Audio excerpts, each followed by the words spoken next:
right, guys, so once you have created an account in Turnitin.com, I want to show you how you would get to your assignments and how to upload assignments. And I actually was able to sign in as a student, so that's good. So I'm going to just log in, and I'm going to log in with my student account here.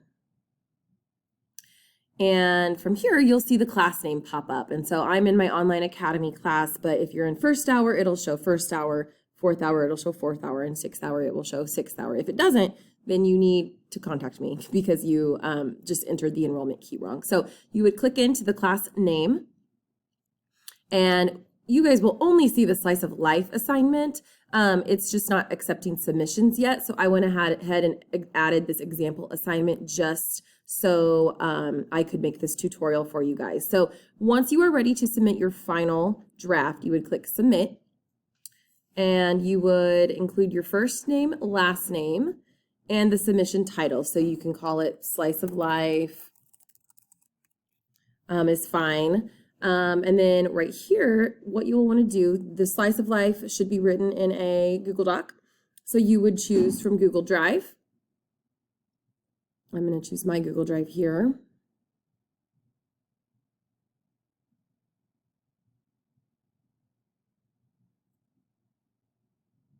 Of course, it will take forever to load since I'm recording this. Any day.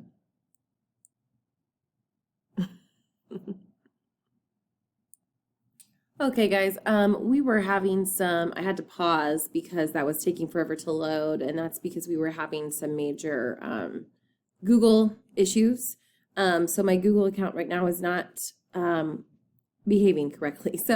But you guys can get it from here. So when you go to make sure to upload your file, make sure it does say single file upload. You can do the cut and paste upload. That's an option, but please do not. Please do the single file upload. And then from here, you would choose from Google Drive. You would allow Turnitin.com to access your account. That's what's not working for me currently because of just Google issues. And then you would select your document, click upload. From there, it will upload a little like thumbnail, I guess, of your document. But then you need to scroll down and click like confirm or submit, or there's like a confirmation button. So it's not just upload, there's another button to push after that as well. And if I can get this working better, I will post an updated tutorial about this. Just at the moment, it is not currently working. But that is how you would submit an assignment to Turnitin.com.